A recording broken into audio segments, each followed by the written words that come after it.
what's up, and welcome back to the channel for yet another FC Finch Eaglemoss review. And yeah, doing a blast from the past as we're going back all the way back to issue number 4 today. And we're going to be taking a look at the official Star Trek official Starships collection, Enterprise NX-01. And yeah, the ship has been in storage for reasons I will get to. But there it is in its box. You can just kind of see how the box looks. We'll kind of go through it. And all these boxes are the same. You know, the Eaglemoss let the ship do the talking. So you, of course, you have the NX-01 there front and center. You have Voyager, Deep Space Nine, Next Generation, and Enterprise. And no Discovery on this one because I believe this was logged before Discovery was put on the air. And then you have Star Trek on the top, and then you have some text on the side, and then something else on the side, recommended ages 14 and up, and StarTrek.com, the Delta on the back. And that's it for the box. Let's take a quick look at the magazine because that's how we do things. And of course, we have a nice shot of the Enterprise NX-01. It is an NX class launched in 2151, the length of 225 meters, and decks 7 decks. Issue number 4. Look at that classic smell. And I'm gonna get right out of the way. If I haven't said it before, Enterprise is my least favorite series, but I was surprised that some Enterprise ships have done really well. I know that the Doug Drexler version of this is one of my most top watched videos, and I believe even the my Klingon ships generally don't do well for you guys on this channel. And the I believe was the D5 class or whatever from Enterprise, actually did do well. So good job, Enterprise people. Again, I'm always stunned by this fandom, and even though I personally didn't care for this series, I know that this series does have quite a cult following and quite a bunch of people who came around and said, you know what, Enterprise was actually really good. So good on all of you. You are definitely proving me wrong and saying, no, Finch, Enterprise was really good. So congratulations on that. And we're going to go through this ship because apparently this series gets some love. So we got our table of contents on the sides. Enterprise NX-01 in action, designing the ship, filming the ship on screen. And then, of course, we have our stand assembly instructions. Spoiler alert, I don't have the stand. Enterprise NX-01, we got a nice frontal view of the NX-01. It is made by Starfleet. The United Federation of Planets was not around at this time. NX-01, 225 meters in length. Number of decks is 7. 83 crew members standard. Launched on April 2151. And no Cape Warp 5 capable ship. The first one, it has phase cannons, nuclear torpedoes, and photonic torpedoes. How about that? And then you have the engineering section, the shuttle pod launch bay, and of course the upper section of the saucer. And there we go for that. And of course, the Enterprise NX-01 is designed by none other than the great Doug Drexler. Thank you, Mr. Drexler. And there we have a nice shot of the NX-01. We have the NX-01 was a major technological breakthrough that changed the course of history because we all got faith in the heart. And then, of course, we have the NX-01. I believe this was the episode where it struck a mine right before Dead Stop. One of my favorite episodes, by the way. We have some other stuff here of the Enterprise launching a shuttle pod, the inspection pod.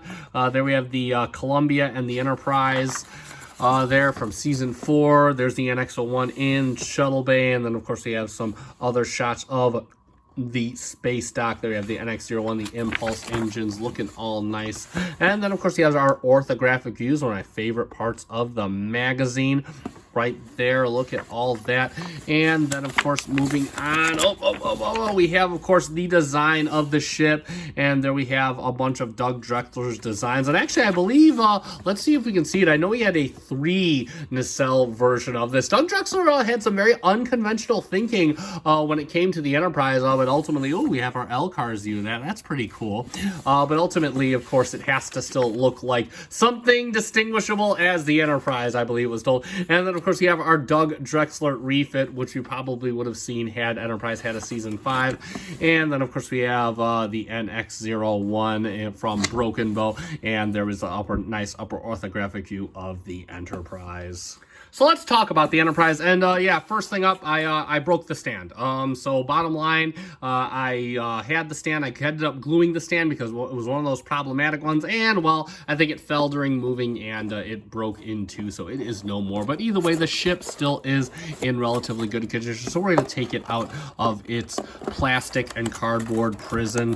Just going to pop the shell off just like this, and we're going to take the ship out. It is in there nice and firm, and we're just going to move the box off to the side, and we can take a look at the ship. And first impressions, the ship has a nice heavy metallic feel. This actually feels really good. Like, I'm not crazy about Enterprise, but wow, this model is awesome. Like, it's flipping awesome. Again, it has a nice metal feel. Feels really, really good. And then of course you got a nice silver. They really did an awesome job on the hull detail for this ship. It just looks really good. You got all that nice Aztec in there. It's kind of in a silver and gray. Just looks really, really good. You got some nice gold for the upper dome, some nice gold details right here, all very nice embossed in there.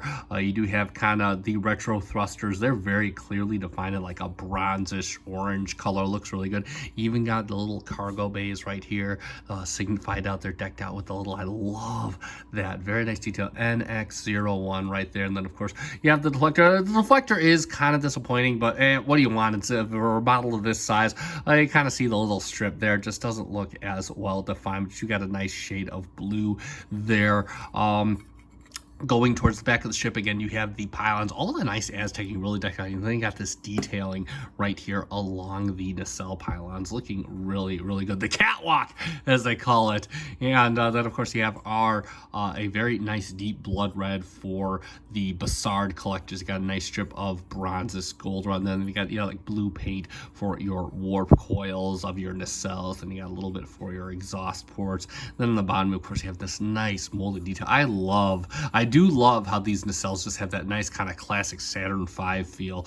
You got more detailing on the bottom of the nacelles, right into the engine pod. Again, some nice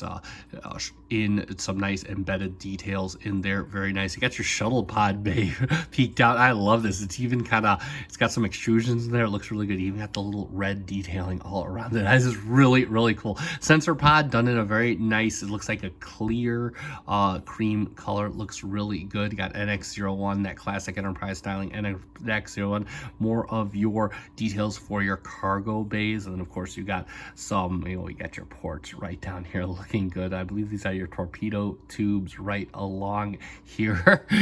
So very cool. And then of course more of that Aztecing just all around the ship, looking really superb. Again, this is a really stunning model, all paneled, all around, got some nice details. Again, and one of the cool parts about this ship is it doesn't suffer from the bland Federation color palette. This was before the Federation. You got a little bit of kind of grayish blue here to kind of set everything apart, looking really good. Again, just overall a really solid model and a really good weight to it. Now we'll do some quick comparisons. So the first comparison I want to do is we'll do it with the Akira class upside down. If you know, you know. Yeah, so there you go. Let's flip it right side up. But there it is with the Akira class. And you can see how that looks with just another standard size model. This is another good model, another good standard model. And there we have it from the front, just like that. Of course, we could flip it upside down and take a look at it from the front. And what do we have here? And there we go for that. And then we'll take a look at it at the top from the side, just like that, and get a good look at that just like that. And then of course we will do one last comparison. We'll bring it in with the Doug Drexler refit, one of my better performing reviews of Eaglemoss ships on this channel. You can just see how that works out, and you can kind of see the NX-01. Actually, the profile matches up really, really nice, but it just kind of fits right in there. Kind of see it from the side just like that, see how they added everything, how everything got added. And then of course we can take a look from the front, and we notice two deflectors. And yeah, speaking of which, the deflector is better defined. Of course, it is a bigger model on the refit special edition. So there we go for that. So let's summarize, and there we have it for the Eaglemoss official Star Trek Starships collection, issue number 4, the NX-01 Enterprise from Star Trek Enterprise. guys. And yeah, overall, this is a really good model, especially for a standard size model of the collection. Has a really nice weight to it. It feels mostly made of metal. I love the detail. Again, it doesn't share that bland Federation color palette. It's got the nice clear blood red plastic on the Bassards. Give it a really nice, just this model overall just has a really nice premium feel, especially for its size. And it kind of makes you want to get the XL, even though if you're going to try and get some semblance of scaling, I do believe the standard model is fine enough.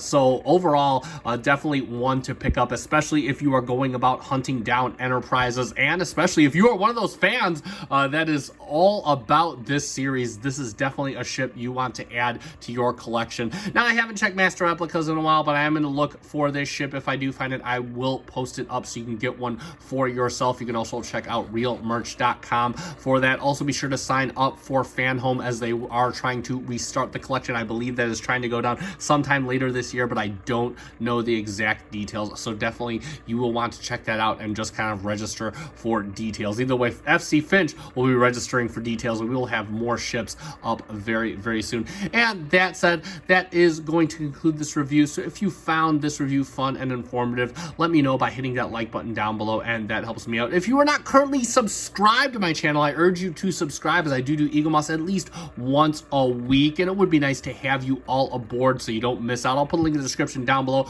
to my videos. It's one of my playlist for Eaglemoss is one of my biggest. It's over 50 videos, so you have plenty of content to keep yourself occupied. And that being said, I have been FC Finch. Thank you so much for watching. Live long and prosper.